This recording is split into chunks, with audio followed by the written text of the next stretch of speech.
వైకుంఠ ఏకాదశి సందర్భంగా హైదరాబాద్ చిక్కడపల్లిలోని వెంకటేశ్వర స్వామిని రాజ్యసభ సభ్యుడు లక్ష్మణ్ దర్శించుకున్నారు. స్వామివారికి ప్రత్యేక పూజలు నిర్వహించారు. భక్తుల కోసం చేసిన ఏర్పాట్లపై లక్ష్మణ్ మండిపడ్డారు. ఆలయానికి సరిగ్గా రంగులు వేయలేదంటూ ఆగ్రహం వ్యక్తం చేశారు. సనాతన ధర్మాన్ని నీరుగార్చే కుట్ర చేస్తున్నారని లక్ష్మణ్ మండిపడ్డారు.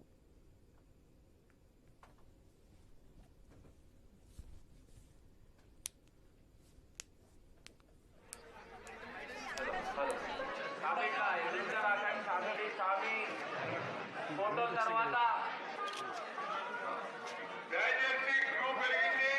సిబ్బంది మరియు వాలంటీర్లు క్యూ తొందరగా నడిపియాలని కోరుతున్నాం. జై శ్రీమన్నారాయణ. సమయానికి అందరికి దర్శనం ఇవ్వాల్సిందిగా వాలంటీర్లు అలర్ట్. నారాయణ నారాయణ నారాయణ స్వామి శరణం స్వామి శరణం అన్నగారు.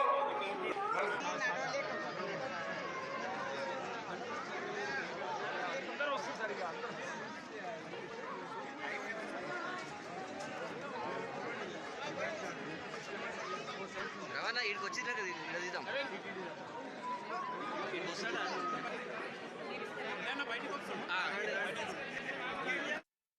చిక్కడపల్లి వెంకటేశ్వర స్వామి మరి భక్తులు నమ్మేటువంటి ఆ విశ్వాసంతో వచ్చేటువంటి భక్తులకు సరైనటువంటి సదుపాయాలు కల్పించాల్సిన అవసరం ఎంతైనా ఉన్నది.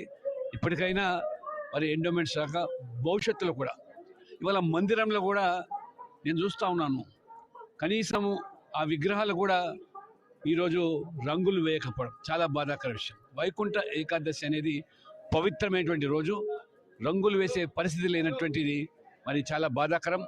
భక్తులు చెల్లించే కానుకలు మరి ఎక్కడికి పోతున్నాయి, ఎవరికి చెందుతున్నాయి, భక్తుల సౌకర్యార్థము ఆ భగవంతునికి అలంకారము ఇవన్నీ కూడా మరి చేయాల్సిన బాధ్యత అందుకనే ఇవాళ భక్తులు కోరుకుంటున్నారు ఎండోమెంట్స్ నుంచి ఈ గుళ్ళు గోపురాలు ఆలయాలు అన్నీ కూడా విముక్తి చేసి ఆ భక్తుల ద్వారానే ఈ ఆలయాలు మరి వారి యొక్క నిర్వహణ జరగాలని చెప్పి కూడా